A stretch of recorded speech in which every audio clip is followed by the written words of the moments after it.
Cari maklumat dan berita politik yang bebas, kupasan yang tepat, panas. Dapatkannya secara eksklusif hanya di Jom Channel. Komitmen kami, pentasan berita Isnin hingga Jumaat.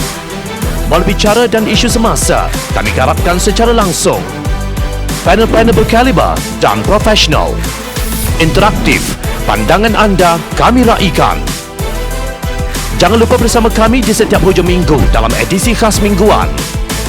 Jom Channel, moving forward, sharing a new experience.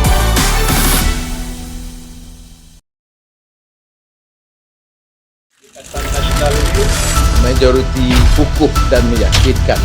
Dan politik untuk negara. Kita sedang buat perubahan ini. Sumpah saya Budaya membentuk satu pakatan. Salam sejahtera, bertemu kembali edisi kelas mingguan 031. Saya Zawaz Yusof, antara paparan menarik sepanjang minggu ini. Kabinet gagal perlu mohon maaf kepada rakyat.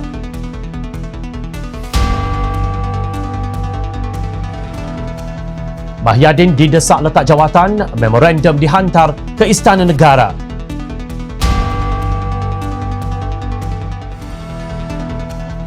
Sokongan menteri bukan penting, penganalisis politik Gesa Mahyadin buktikan di Dewan Parlimen. Assalamualaikum dan salam bahagia. Ketua Pembangkang Datuk Seri Anwar Ibrahim menegaskan sidang Dewan Rakyat mesti membahaskan ordinan darurat Kuasa-Kuasa Perlu 2021 yang mula berkuat kuasa 11 Januari lalu.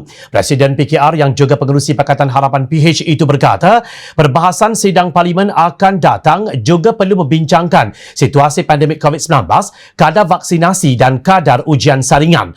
Turut perlu dibahaskan katanya perincian berkaitan perbelanjaan dan Pelan Pemulihan Negara PPN yang diumumkan kerajaan 15 Jun lalu. Justru Anwar memberitahu beliau telah menghantar satu usul bagi memastikan sidang Dewan akan datang mesti membahaskan segala hal berkenaan. Sebelum ini, Anwar menyifatkan program imunisasi COVID-19 kebangsaan PICK berjalan amat perlahan. Majlis Presiden Pakatan Harapan PH juga pada 9 Julai lalu menyatakan rasa kesal dan sedih dengan kes harian COVID-19 yang semakin mencanak naik.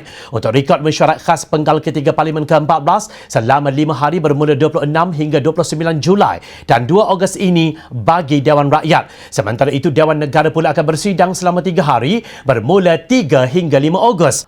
Walau bagaimanapun, pejabat Perdana Menteri dalam kenyataannya minggu lalu memaklumkan persidangan itu bertujuan memberi penerangan kepada semua ahli parlimen berkenaan PPN dan meminda semua perundangan dan peraturan bagi membolehkan persidangan parlimen diadakan secara hibrid. Sementara itu, Penasihat Bersatu Negeri Sembilan Tan Sri Dr. Rais Yatim dilihat memberi gambaran wujudnya kesepakatan antara Presidennya Tan Sri Mahyadin Yassin dengan Tun Dr. Mahathir Mohamad. Rais berpendapat bukan satu hal yang salah pun jika benar adanya perbincangan antara Mahyadin dengan pengerusi Parti Pejuang Tanah Air Pejuang itu.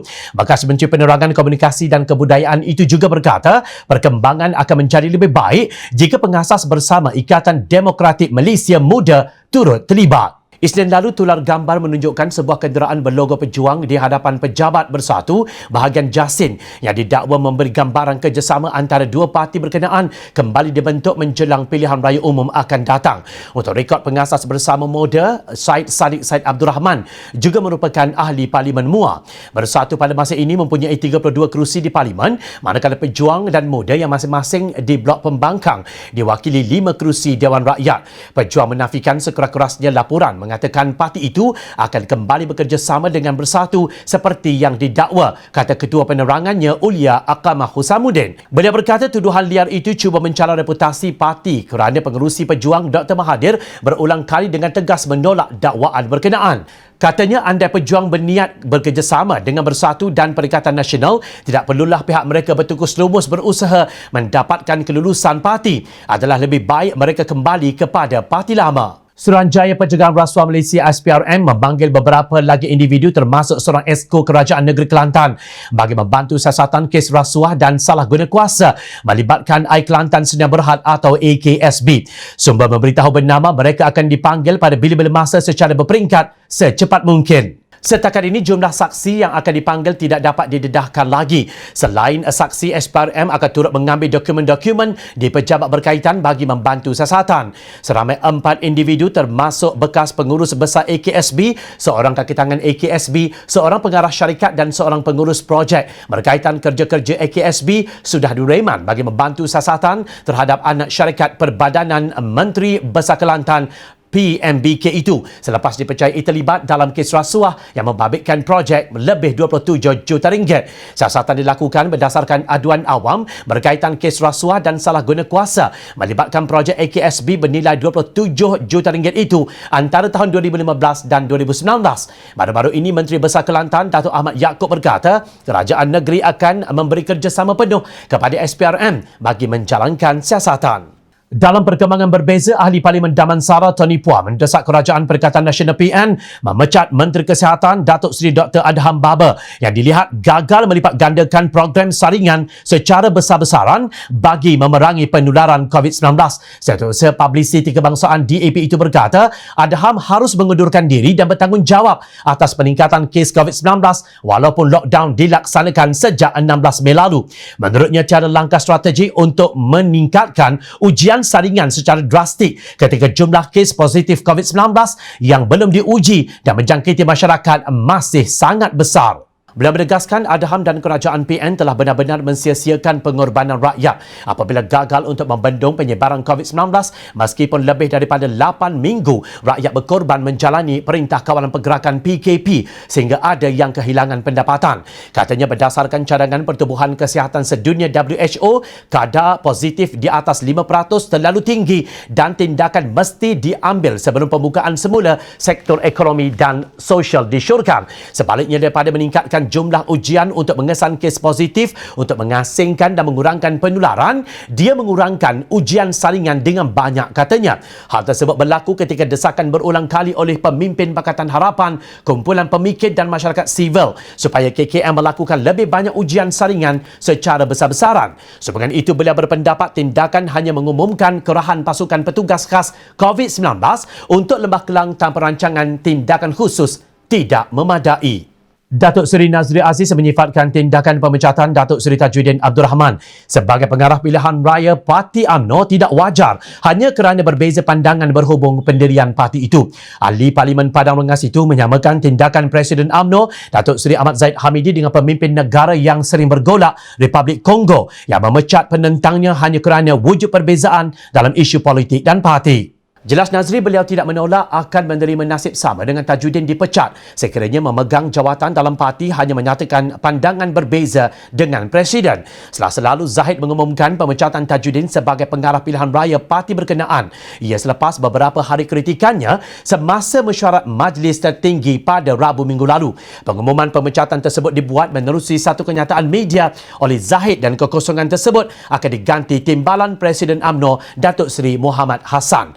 Dahulu Tajuddin dilaporkan mengutuk Majlis Tertinggi UMNO apabila menggunakan istilah pirah ketika bercakap pada mesyuarat secara maya minggu lalu.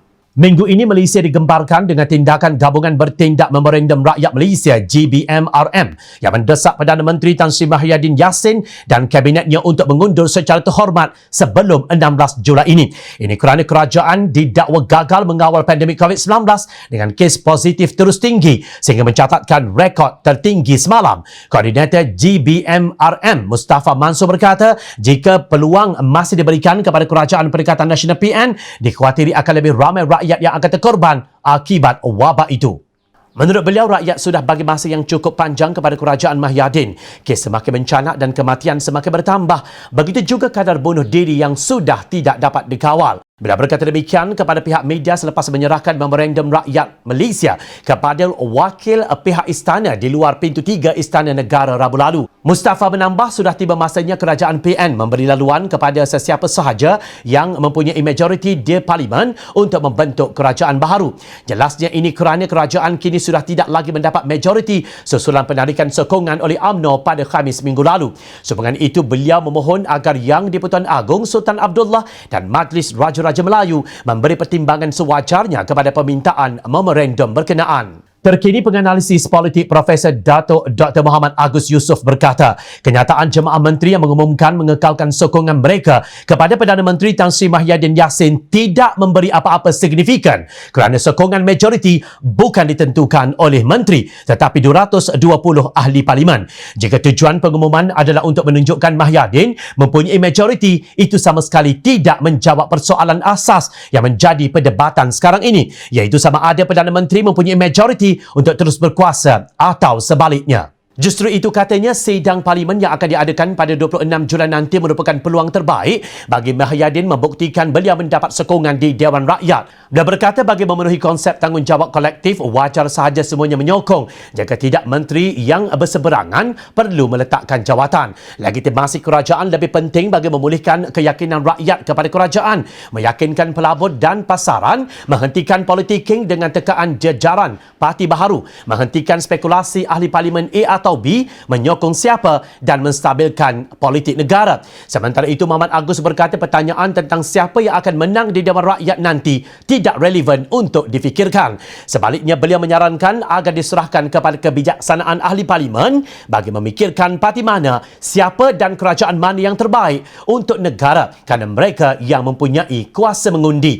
Pensyarah Sains Politik UKM itu turut berpendapat ketika ini adalah tidak sesuai untuk diadakan pilihan raya, mengambil kira perkembangan semasa peningkatan COVID-19. Sekian edisi Khas Mingguan kali ini. Teruskan bersama kami setiap hujung minggu untuk mendapatkan berita politik terkini. Jumpa lagi minggu depan. Assalamualaikum dan salam sejahtera.